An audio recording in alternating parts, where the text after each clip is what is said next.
Alhamdulillah wassalatu wassalamu ala nabiyyina Muhammadin sallallahu alaihi wa ala alihi wa ashabihi ajma'in. Amma ba'd. Alhamdulillah ahibati fillah. Masya Allah, mahasiswa calon dai-dai insyaallah. Ya.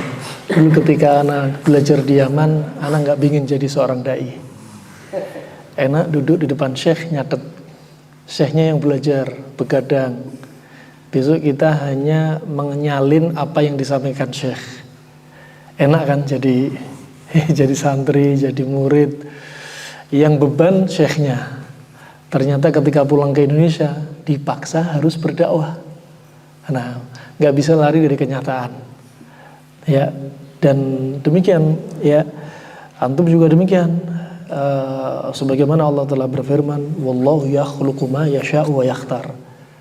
Ya, dan Allah dia yang mencipta, Allah memilih. Allah cipta antum, Allah pilih antum sebagai apa? Calon dai, nggak bisa nggak. Ya, antum punya ilmu, wajib diamalin, ya wajib didakwahkan kepada khalayak dan wajib bersabar. Nah, itu tugas antum nanti berat memang. Nah, pertama baru belajar jadi dai, baru dakwah sebentar, nanti banyak celaan makian. Waduh, ini nyaci maki saya ini sana. Lama-lama nggak usah digubris. Ternyata banyak yang nyaci, jadi saking banyaknya susah bantah. Nah, pertama baper dulu jadi dai. Banyak orang nggak setuju sama anak. Lama-lama itu, ya ada saatnya antum akan jadi dai dan di situ Allah akan angkat derajat antum. Ya, Allah akan angkat derajat antum. Nah, dan Allah pilih antum. Ya, antum nggak seperti yang lainnya. Ya, antum punya kelebihan beberapa derajat dibanding yang lainnya. Makanya beda orang ya beramal dengan ilmu sama orang yang berilmu tanpa amal. Sampai disebutkan ya bahwasanya ya fadl abid ya wal alim seperti apa? Orang yang paling tingginya abid, ahli ibadah paling tinggi, itu paling rendahnya orang alim. Kenapa? Orang abid, ahli ibadah, banyak ibadah, belum tentu dia ala shawab. Belum tentu ibadahnya sesuai dengan bimbingan Nabi. Tapi kalau antum kal alim Masya Allah amalannya antum nggak seberapa. Tapi ala shawab, ikhlas tetap ala shawab, ala sunnah. Wah, ini lebih berbobot. Nah, fa ini rahimahumullah penting ya, hal yastawil ladzina ya'lamuna wal ladzina la ya'lamun. Ini jelas pertanyaan nggak butuh jawaban. Ya, istifham ingkari, gak usah dijawab dah, jelas beda. Orang punya ilmu sama gak punya ilmu jelas beda. Jangankan orang, anjing aja beda. Ya, kalbul muallam sama anjing yang lainnya. Anjing yang diajari gimana cara berburu beda gak seperti anjing-anjing yang lainnya. Anjing yang diajari untuk berburu, anjing yang diajari untuk jaga kebun, ya. Mereka punya ilmu anjing ini. Kedudukannya beda. Gimana anjing kalau berburu? Dilepas baca bismillah, ketika nangkap hewan buruan gak dimakan sama anjing itu. Atau gak dibiarkan hewan buruannya mati di air. Ya. Baru pemiliknya kemudian nyembelih hewan buruan ini. Udah beda kedudukannya. Ini padahal hewan ya, yang gak diperintah ibadah seperti manusia. Ya. Apalagi manusia. Ya. Antum tentunya naik derajat antum di sisi Allah, plus nanti di tengah manusia akan jadi rujukan. Sampai-sampai Imam Syafi'i berwasiat, la taskunanna fil bilad alladzi laysa fihi alim yuftik an dinik wa laysa fihi tabib yunbi'uka an maradi jasadik. Kata dia, janganlah kalian tinggal di satu daerah, satu negeri yang di situ enggak ada seorang alim pun berfatwa tentang urusan agama kalian. Dan gak ada seorang dokter atau tabib pun yang berfatwa tentang mengkabarkan tentang kondisi tubuh kalian. Ini penting berarti. Profesi alim dan tabib. Seorang alim untuk mengobati penyakit hati. Tabib mengobati penyakit fisik. Ya, penyakit hati dibagi menjadi dua. Syubhat dan syahwat. Ini tugas antum semua. Ngobatin orang-orang yang lagi maksiat, ngobatin orang yang lagi LGBT, ngobatin homoseks, ngobatin orang-orang zina, ngobatin orang berbuat syirik, ngobatin orang makan uang riba. Ya. Juga syahwat syubhat juga gitu, ngobatin orang-orang yang tersesat dari jalannya. aliran-aliran menyimpang di obat ini, terapinya antum, obatnya ini dari antum. Melalui apa? Proses pembelajaran. Ya, makanya menuntut ilmu perlu apa? Sebagaimana disebutkan Imam Syafi'i, butuh 6 modal. Ya, butuh 6 modal. Enggak seperti ilmu kanuragan dipegang kepalanya, ilmu gurunya langsung pindah. Tapi apa? Butuh waktu, butuh harta, butuh kesungguhan, butuh kecerdasan, ya, butuh semangat, ya. Nah, butuh kesabaran juga. Wah, ini rahimahumullah, jamaahnya perlu diperhatikan. Dan sebagaimana dalam isyarat surat Al-Fatihah ayat yang terakhir, ya, Al-Fatihah yang terakhir, ya, ihdinas siratal mustaqim siratal ladzina an'amta 'alaihim ghairil maghdubi 'alaihim waladdallin. Biar kita apa? Dikasih petunjuk oleh Allah Subhanahu wa taala, jalan yang lurus, jalan yang Allah berikan kenikmatan, selain jalannya orang-orang yang dimurkai oleh Allah. Al-maghdub. Siapa al-maghdub? Yahudi. Kenapa? Mereka punya ilmu tapi enggak beramal. Dan jangan seperti ad-dhalin. Siapa ad-dhalin? Yang mereka berilmu, beramal tapi enggak berilmu. Contoh saja, Ibnu Katsir menyebutkan tafsir terkait dengan hal ini, contoh saja. Ya. Di antaranya ketika Allah berfirman, "Wa yas'alunaka 'anil mahid, qul huwa adzan." Dan mereka bertanya kepada Nabi Muhammad tentang darah haid. Kemudian Allah mengajarkan kepada Nabi Muhammad untuk menjawab pertanyaan mereka, darah haid itu adalah najis. Orang Yahudi punya keyakinan terkait ini saja, masalah fikih. Orang Yahudi punya keyakinan ekstrem kanan. Wanita haid dan nifas najis untuk disentuh, nggak boleh tidur bareng, nggak boleh hubungan intim. Ya. Orang Nasrani ekstrem kiri. Orang haid dan nifas boleh disentuh, boleh tidur bareng, dan boleh hubungan intim ketika haid. Orang Muslim nggak, di tengah-tengah antara mereka. Orang Muslim apa? Boleh nyentuh wanita haid nifas, boleh tidur bareng, tapi nggak boleh hubungan intim. Coba. Juga obat penyakit hati. Tadi penyakit hati ada syubhat dan syahwat. Obatnya tersirat dalam surat Al-Asr ayat yang terakhir. Ya. Illal ladzina amanu, kemudian wa tawasaw bil haqq wa tawasaw bis sabr. Ini obatnya penyakit hati yang berupa syahwat, syubhat, namanya syubhat rancu. Al-amr al-mushtabih. Perkara yang rancu. Dia nggak tahu, ini dia melakukan satu penyimpangan, ya, mengatakan Allah ada di mana-mana. Wah, ini syubhat, ya. Padahal yang di mana-mana itu apa? Ilmunya Allah, ihatahnya Allah, bukan zatnya Allah. Gara-gara mengatakan Allah di mana-mana, akhirnya timbul akidah menyimpang. Manunggaling kaula Gusti, Allah menyatu dengan makhluknya. Ya, Allah berarti menyatu dengan hewan-hewan, semua hewan. Ini nasallahu afiyah. Ya, subhanahu wa ta'ala amma yasifun. Makanya dilurusin. Ya, dilurusin dulu. Bagaimana dengan apa? Wa tawasaw bil haq. Dengan saling menasihati dalam perkara al-haq. Apa itu al-haq? Al-haq itu al-yaqin. Apa itu al-yaqin? Qala Allah wa qala Rasulullah. Wa in tanaza'tum fi syai'in farudduhu. Kelas. Itu obatnya. Kembali kepada Allah dan Rasulnya. Nah, tugasnya siapa? Tugasnya antum. Oh, siapa bilang Allah nggak ada di mana? Allah ada di mana-mana. Nanti dijelasin sama antum. Enggak, yang ada di mana-mana itu ilmunya Allah. Ya, Allah hanya ada apa? Fis sama, zatnya Allah di atas. Dalilnya mana? Ntar, aku belum murojaah. Makanya jadi apa? Penuntut ilmu ini betul nih, belajar betul, ya, semangat. Nah, jangan ditanyai dakwah kepada orang non muslim, ya, disebutkan tentang Islam, agama Islam, disebutkan tentang Allah, rukun Islam, disebutkan macam-macam. Tanya orang non muslim, tanya, Islam definisinya apa sih? Rukun Islam ada berapa? Entar. Lupa aku kemarin belum murojaah. Nah, harus siap terjun. Balighu anni wal ayah, sampaikan dariku walaupun satu ayat, sampaikan, ya. Tapi juga gitu, dikuasai dulu ilmunya. Ya, Ibnu Abi Hatim dia menyampaikan wasiat. Ya, idza katabta faqamish wa idza hadatsta fafattish. Kalau kalian mencatat sesuatu, catat semuanya. Ilmu dari guru-guru antum.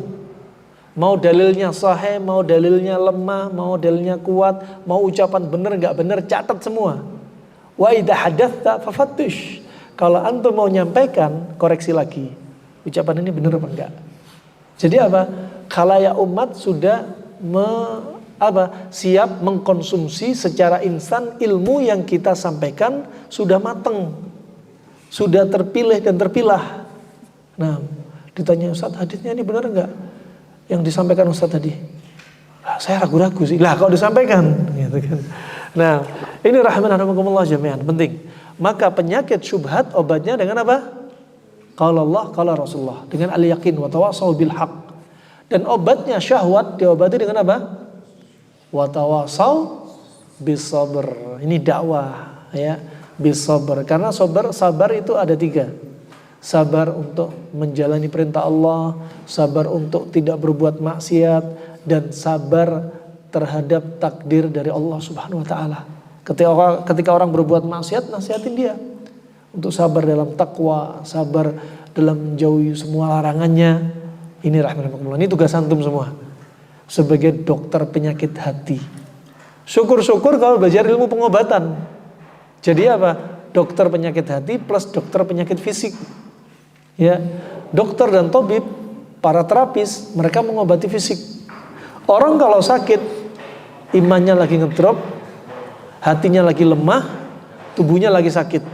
Antum obati plus antum dakwai, itu saatnya dia dada lebar siap menerima semua nasihat. Nah, ini yang perlu diperhatikan sekali lagi ya, sebagaimana disebutkan dalam athar, yaitu athar Qatadah ya, yang beliau sampaikan ya, bahwasanya al-alim kan nujum fis sama. Seorang yang alim seperti bintang di langit. Yang tugasnya bintang minimalnya ada 3. Ya, tugasnya bintang yang pertama adalah ya, menghiasi langit, menjadikan gelapnya langit menjadi indah dengan bintang. Itulah tugasnya antum, menghiasi manusia di muka bumi yang rata-rata mereka jauh dari Allah, jauh dari syariat. Wudu yang benar nggak tahu, sholat yang benar nggak tahu, amalan sunnah nggak tahu. Dia terjatuh dalam amalan yang tidak diajarkan Nabi juga nggak tahu. Dia nggak tahu kalau ini syirik kecil. Ya, burung gagak ini, siapa yang mau mati ini? Udah nggak terjatuh dalam kesyirikan. Dia nggak tahu kalau itu syirik. Coba, ini tugasnya antum. Ya, tugasnya antum sedetail-detailnya diceritakan nih loh. Ya, kesyirikan seperti ini. Nah, tugasnya antum apa? Di antaranya menghiasi gelapnya dunia. Ketika mereka bergelimang dengan harta, lupa dengan ibadah, antum hiasi, nasihatin mereka. Nah, kemudian juga di antaranya apa? Untuk melempar syubhat, rujuman lisyayatin. Untuk melempar apa? Syubhat-syubhat para manusia yang tersesat. Ya. Ini tugasnya bintang. Kalau ada bintang jatuh, sebagaimana disebutkan Nabi, bintang itu tugasnya untuk apa? Untuk melempar setan yang nyuri berita di langit. Ya, ini tarbiyahnya kita. Jangan anak kita dibiarin nonton film nggak jelas, film kartun atau film-film anak kecil. Kalau ada bintang jatuh, angkat tangan. Semoga engkau jadi pacarku. Katanya apa? Karena turun bintang keberuntungan. Nanti diterima doanya. Padahal itu apa? Setan lagi dilempar sama malaikat. Harusnya sunnahnya apa? A'udzubillahi minasyaitonirrajim, mudah kiri 3 kali. Ini malah diajari doa, angkat tangan. Coba, ini tugasnya. Bintang sebagai hiasan. Wa zayyana sama'ad dunya bimasabiha wa ja'alnaha rujuman lisyayatin. Jadi hiasan sekaligus untuk melempar setan. Ya. Tugas yang ketiga, tugas yang seorang alim adalah apa? Nih bintang, antum lihat, bayang. Bintang tuh gelap, langit gelap, ada bintang. Tambah indah apa enggak? Indah. Ada bintang jatuh, ternyata untuk melempar setan. Yang berikutnya, orang-orang di masa silam, jangankan di masa silam, baru-baru aja sebelum muncul GPS, terutama para nelayan, terutama para musafir yang jalan di malam hari, Mereka kalau pingin rumah, tahu rumah mereka, nggak pakai Google Maps. Pakai apa? Lihat bintang. Rumahku kalau nggak salah pas di bawah bintang layang-layang. Nah, terus dikejar rumah bintang. Oh, bintangnya sampai enggak, terus sampai rumahnya. Zaman sekarang enak kan? Ya alamat, ya alamat sendiri, alamat mertua, ya pos 1, pos 2, ya ada semua. Bintangnya dikasih pin di Google Maps. Ini pin pos 1, ini pin calon pos 2, ini pin calon pos 3. Nah, kalau siap tinggal datang gitu ya kan. Ini rahmatullah jami'an. Ya, makanya apa? Nih tugas antum nih. Antum layaknya bintang nanti. Ngelempar subhat-subhat orang aliran sesat, ya, menjadikan apa? Hiasan untuk menghiasi dengan dakwah antum, ya. Dan kemudian apa? Berikutnya apa berikut yang ketiga?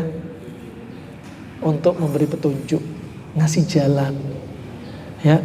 Orang pang-pang jangan dicuekin, datengin dakwah. Ya.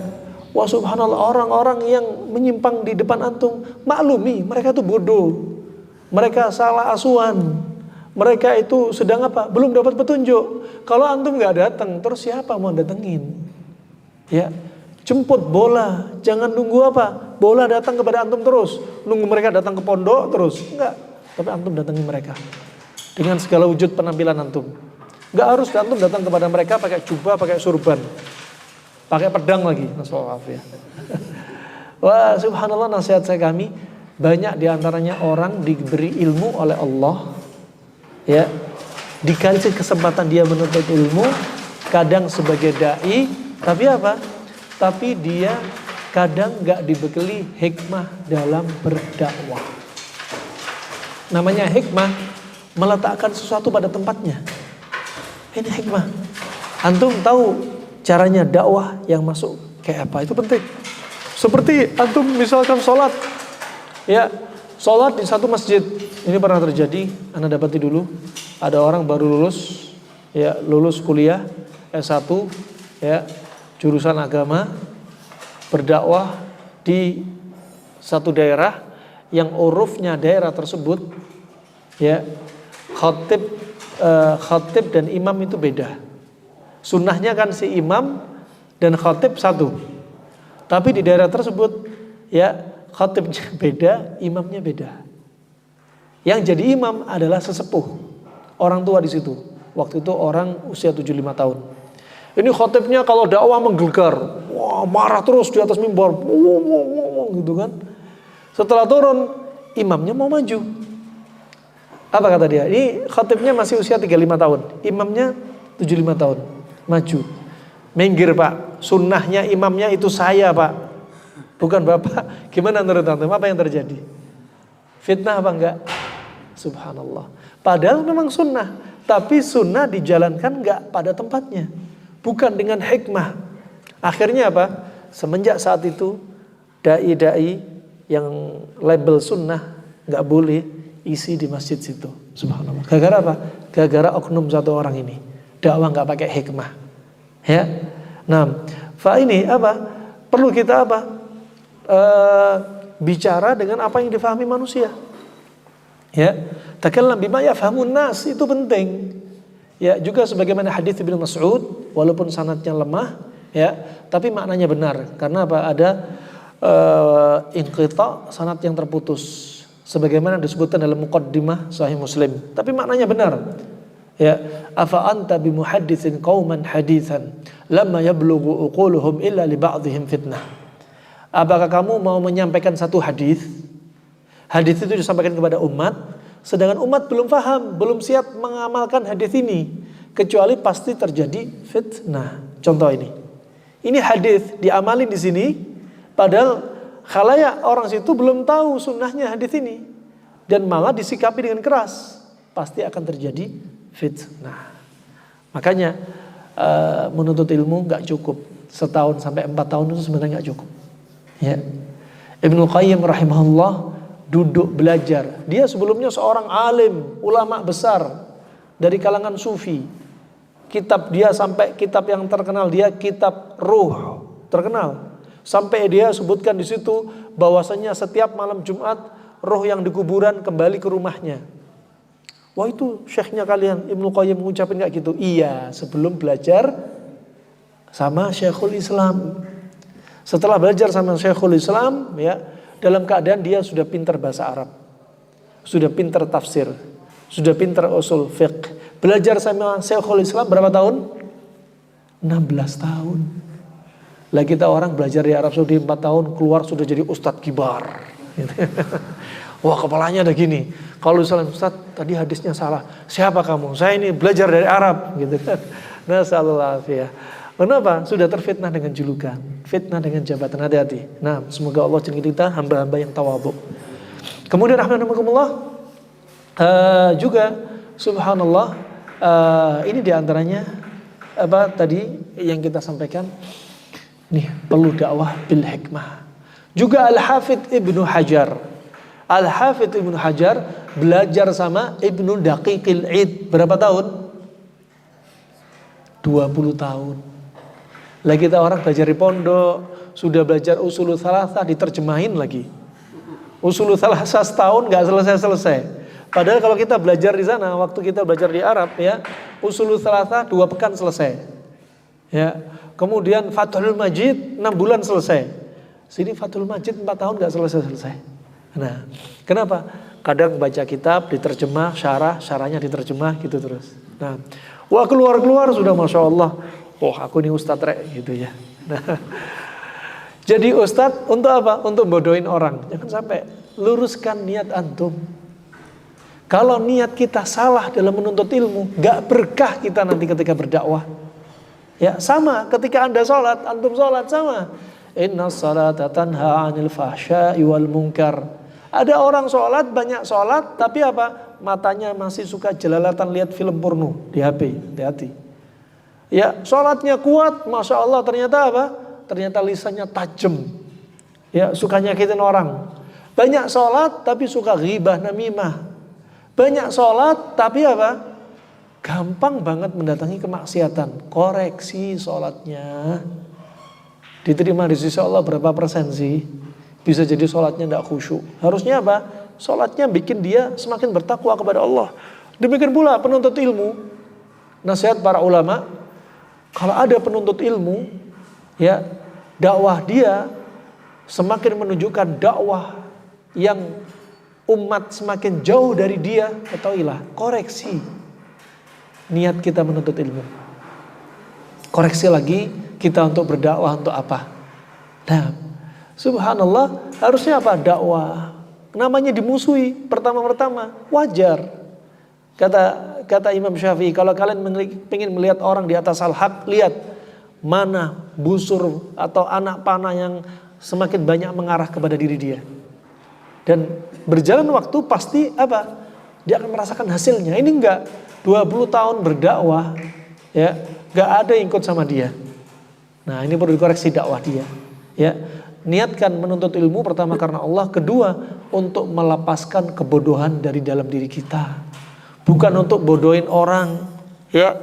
Bukan untuk menuntut ilmu biar punya santri banyak. Menuntut ilmu biar amplopnya tebel, ya. Menuntut ilmu biar kembalikan, luruskan niat kita menuntut ilmu, ya, biar kita berkah. Juga subhanallah aktivitas antum di sini. Subhanallah di sini ada yang paling jauh datang dari mana nih? Mahasiswa yang paling jauh dari mana? Masya Allah, Manado, Mentawai, mana lagi? Kalimantan, Kaltim. Bima, Kaltim. Masya Allah, Masya Allah. Ibrahim bin Adham, seorang ulama zahid. Ulama Saudi, dia berwasiat. Ya, innallaha la yarfa'al bala min hadhil ummah birihlati ahlil hadith. Ya Allah, ucapan dia. Sesungguhnya Allah akan angkat bala musibah di umat ini dengan perjalanan menuntut ilmunya ahli hadis. Masya Allah. Antum jauh-jauh dari Kalimantan, dari Mentawai, dari sana. Ya, niatkan, ikhlaskan menuntut ilmu, dan rihlanya antum mencari ilmu bisa jadi ya kaum-kaum atau orang-orang di tempat antum sana, asli daerah antum, gak jadi diturunkan musibah. Bisa jadi cobaannya diangkat gara-gara sibuknya antum keliling mencari ilmu. Coba antum balik ke sono, menegakkan dakwah, menegakkan tauhid. Wah, itu Masya Allah sesuatu yang agung ya, keutamaan besar bagi para penuntut ilmu. Belum lagi semut di dalam lubangnya mintakan ampun untuk kita ya, belum lagi ikan di lautan kita nggak tahu jumlahnya mintakan ampun untuk kita, belum lagi malaikat yang ridha bima yasna, meridhai apa yang antum perbuat, meletakkan sayapnya ridha, rendah hati dengan apa yang antum lakukan. Subhanallah, itu keutamaannya. Fa ini rahmatullah ya. Tentunya apa? Semangat terus menuntut ilmu. Jangan pernah kendor. Ya, semangat terus. Ya, likulli amalin syirrah wa likulli syirratin fatrah. Faman kanat fatratuhu ila sunnati faqad najah. Wa man kanat ila ghairi dzalik faqad halak. Setiap orang yang semangat, termasuk semangat menuntut ilmu, akan ada saatnya futur. Ya, ketika futurnya dialihkan kepada sunnahnya Nabi, maka dia sukses. Kalau lagi futur diarahkan kepada selain sunnahnya Nabi, maka dia akan celaka. Antum pasti akan merasakan futur. Ya, pagi bangun jam 3, sholat malam, ngafalin Al-Quran terus tiap hari. Ya, kemudian setelah sholat subuh ngafalin Al-Quran lagi, murojaah, kajian terus sampai setiap hari gitu. Akan ada saatnya futur. Ya, ketika futur dialihkan kepada sunnah Nabi, maka antum harus sukses. Kalau enggak, lagi futur, lari kemana? Lari ke diskotik. Ya, celaka. Pernah ada teman kita, ya, ini diceritakan oleh Syekh, dia ini dari Perancis. Ya, dan dia mantan pendeta. Belajar, Masya Allah, semangat. Hanya 4 tahun tapi. Balik lagi ke Perancis, jadi pendeta lagi. Karena futur. Terus balik ke Yaman lagi, masuk Islam lagi. Ya, baru akhirnya nggak mau pulang, takut di Perancis. Juga ada teman kita dari Perancis juga. Ya, dia ini Masya Allah hijrah, punya jenggot, Masya Allah, bajunya Masya Allah, menuntut ilmu Masya Allah. Balik ke negerinya, futur lagi. Ketika futur apa yang dia lakukan? Masuk ke diskotik. Ketika masuk ke diskotik, apa kata security-nya? Mengapa kamu masuk sini? Ya, minum-minumlah, sama seneng-seneng sama perempuan di dalam. Kalau kamu masuk sini, potong jenggot kamu, buka jubah kamu. Katanya dia, Allah, pakaianku, penampilanku ternyata menjaga diriku. Subhanallah. Gara-gara jenggotnya dia ingat, ya Allah, iya ya saya jenggotan. Ya, saya sudah hijrah. Oh iya ya, pakaian saya. Akhirnya udah nggak jadi masuk. Penampilan antum saja sudah menjaga diri antum. Ya, pakaian antum sudah menjaga diri antum. Ya, ini belum libasut taqwa, sehakikat-hakikatnya libasut taqwa, masih libas kita, penampilan kita kayak gini yang menunjukkan kita termasuk orang yang bertakwa, ternyata juga menjaga diri kita. Nah, makanya sebagai penuntut ilmu sama sekali nggak ada ruginya. Ya, dulu sempat ada waktu mau mondok dinasihati orang tua waktu mondok masih SMP dulu. Nah, kamu pondok sana nggak ada anak-anaknya Umi yang mondok ini, kamu mondok. Mi, mondok mau jadi apa Mi? Gak bisa jadi orang kaya mondok Mi. Ternyata sebenarnya ketika pintu hidayah dibuka, subhanallah, itu tadi wasiat seorang ulama salaf, aslih akhiratak aslahakallahu dunyak. Perbaikilah urusan agama kalian, akhirat kalian, dunia akan nyusul. Gak usah takut miskin. Ya, ya'tika dunya wa hiya raghimah. Dunia akan datangi antum dalam keadaan dia hina datang kepada antum. Antum lagi enggak butuh dunia, ya datang terus dunia, Masya Allah. Enggak usah takut. Ustaz, ini anak saya belum nikah, Ustaz. Ya itu tawarannya itu. Enggak usah khawatir. Ya, afwan, bisa enggak nikah anak saya? Mahar enggak usah dipikir, rumah enggak usah dipikir. Anak saya umur 26 tahun, sudah punya klinik waktu di Yaman waktu itu ya. Udah ditawari dulu. Nah, ada lagi sampai ditawari apa? Sekretaris gubernur waktu itu. Datang sendiri dunia, ya, dunia sama seisinya, rumah sampai isinya, coba ajib. Nah, makanya nggak usah khawatir. Pokoknya menuntut ilmu udah, nggak usah dipikir macam-macam, ya. Antum mau jadi apa? Pokoknya antum selamat dunia akhirat. Manil kayyis? Pernah ditanya. Ya, dalam hadis Anas bin Malik, siapa sih orang yang cerdas? Orang yang cerdas mikir gimana hidup kekal di akhirat. Ya, dunia ini layaknya apa? Layaknya jembatan kita hidup dunia. Kita lahir, kita hidup di dunia kayak jembatan, nanti ujung-ujungnya kita mati. Udah. Kita di jembatan. Ya namanya hidup di jembatan. Antum boleh nggak bikin kemah di atas jembatan? Bakal ditubruk mobil. Mau bikin pondasi, bakal digusur sama dishub. Ya, nggak ada. Di dunia kita lewat, numpang lewat aja. Ya, numpang lewat. Nggak usah kita mikirkan gimana kekal di dunia. Nah, wah ini rahimakumullah ya. Sekali lagi antum menuntut ilmu, pintu amal jariah antum. Ya, antum meninggal punya hasil dakwah. Apalagi dakwah zaman sekarang. Bukan hanya bisnis online, dakwah online juga Masya Allah. Layaknya bisnis online, amalannya antum bakal kemana-mana. Zaman dahulu kitab, baca kitab. Qala Imam Bukhari rahimallahu ta'ala. Berapa namanya Imam Bukhari disebut oleh semesta alam ini. Imam Bukhari kalau kita kalkulasi perjalanan dia dari belajar masa kecilnya sampai dia betul-betul jadi imam ya. Kalau dikalkulasi perjalanannya dari Bukhara sampai keliling itu sekitar 14.000 kilometer. Jalan kaki. Ya, jalan kaki lah kita naik motor ke sana kemari masih enak, mobil, pesawat enak menuntut ilmu. Lah Imam Bukhari jalan kaki. Justru apa? Dengan sedikitnya perbendaharaan orang di masa lalu, keberkahan melimpah pada mereka. Ya, kita subhanallah menuntut ilmu dipermudah. Buku terjemah banyak, yang beli sedikit. Habis baca nggak diamalin. Ya, kajian online banyak, kajian offline yang hadir jadinya sedikit. Ya, padahal malaikat ada di kajian offline, nggak ada di kajian YouTube. Nah, ini rahmatullah jami'an. Zaman sekarang, zaman seperti ini dekat hari kiamat dah. Sudah dekat hari kiamat. Tapi bukan berarti online atau kajian media itu nggak boleh jadi media antum. Antum silakan bikin konten ketakwaan kepada Allah, bikin yang bermanfaat. Silakan jadi amal jariah. Ya, bukan niatnya ingin viral. Ya, sampai kata Imam Ahmad. Ya, Imam Ahmad berangan-angan dia nggak ingin jadi manusia yang dikenal di muka bumi. Tapi hanya angan-angan. Kenyataannya apa? Dia menjadi apa? Terkenal imam sunnah. Ya, sebagai imamnya ahlu sunnah. Gak bisa dibendung. Ya, apa yang gak bisa membendung? Keberkahan dari Allah subhanahu wa ta'ala. Yang penting dakwah, bikin konten, silahkan. Tapi apa? Tanpa niat cari pamor. Ya, mau dikenal ya urusan. Ya, kita orang kan, anak penampilan anak bukan ustadz aslinya, biker kita orang kan. Kajian aja pakai kayak gini karena santri kan, jadi anak ikut-ikutan antum pakai gini. Kalau di luar pakai celana biasa, pakai celana hem, pakai topi, pakai masker. Jalan ke mall sama istri. Ustaz Dania, ya ketahuan juga. Nah, ini rahmatullah jami'an. Alhasil itu tadi, ikhlas lillah. Nah, keberkahan mulai dari situ ya. Sepertinya itu saja yang bisa Ana sampaikan, enggak ingin berpanjang lebar. Jangan lupa antum doakan anak juga dan anak juga doakan antum ya. Inda dhahril ghaib, ketika anak enggak ada tetap doakan anak dan kita juga doakan antum ya. Semoga kita juga Allah perjumpakan di lain kesempatan di tempat yang lain. Mungkin yang di Kalimantan ketemu di Kalimantan. Mungkin enggak kan dulu Cianjur. Oh iya Cianjur. Nah, itu nikmatnya ya.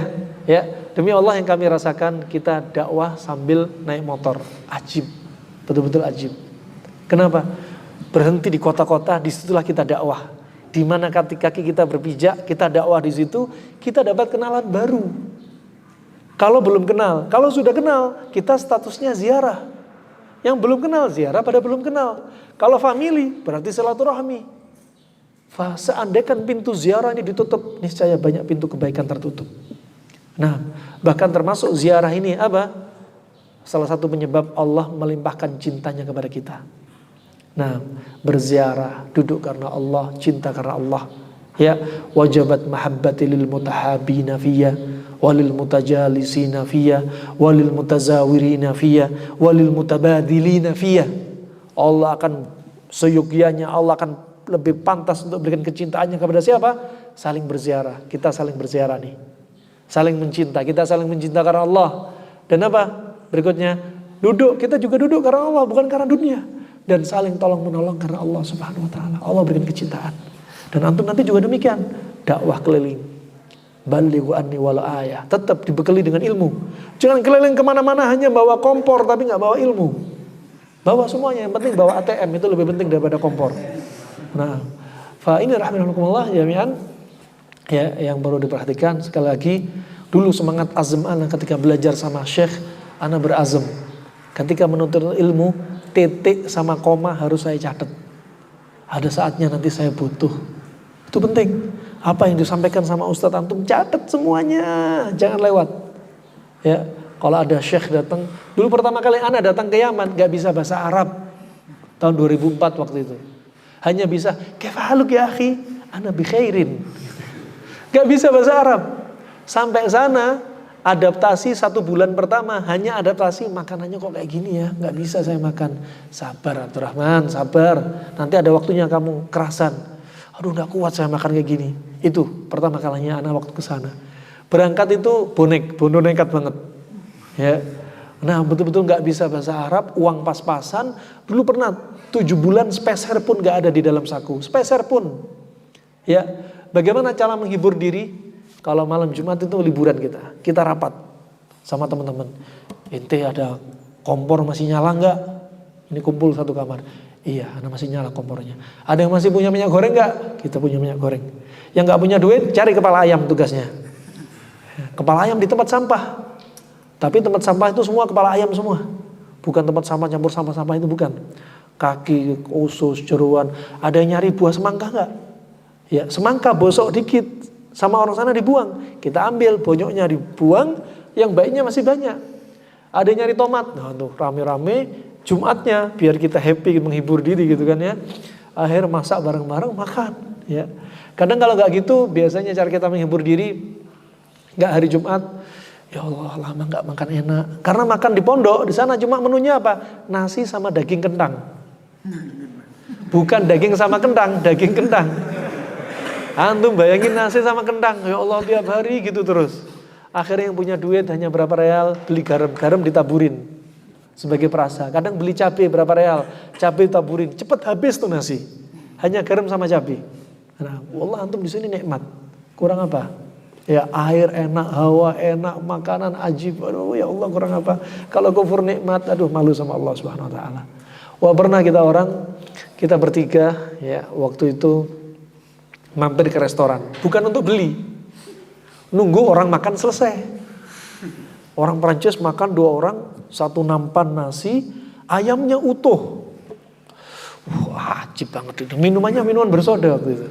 Kita bertiga hanya pura-pura ngobrol minum air putih gitu kan. Setelah mereka pulang, mereka itu kebiasaan mereka makan gak habis. Kan mubadir. Orang restoran gak mungkin dimakan, dijual lagi juga gak mungkin, mesti dibuang. Ya mubadir, ya akhirnya kita tunggu. Penjaga restoran jauh, mereka sudah pergi, kita ambil, kita bawa pindah. Kita habisin. Ya, dapat nasi, lauk sama minumannya. Nah, itu menghibur diri kalau lagi futur kayak gini. Rahimahumullah, ya. Antum setelah itu rasakan nikmatnya. Bersakit-sakit dahulu, bersenang-senang kemudian. Puasa dahulu, Idul Fitri kemudian. Sekarang antum bujang-bujangan dahulu menuntut ilmu, nanti nikah lebih dari 1 kemudian. Ini rahmatullah jami'an yang bisa kami sampaikan. Allahu Akbar. Semangat dong. Nah, itu saja ya. Sabar selalu ya. Jangan lupa banyak doa, luruskan niat antum ya. Juga harap dimaklumi jika ada salah ucap dari ana, jika ada benarnya dari Allah semata. Dan sekali lagi semoga Allah perjumpakan kita di lain kesempatan ya. Jadikan pertemuan kita pertemuan karena Allah, cinta kita cinta karena Allah Subhanahu wa taala. Wabillahi taufiq wal hidayah. Subhanakallahumma bihamdik asyhadu an la ilaha illa anta astaghfiruka wa atubu ilaik. Wassalamualaikum warahmatullahi wabarakatuh.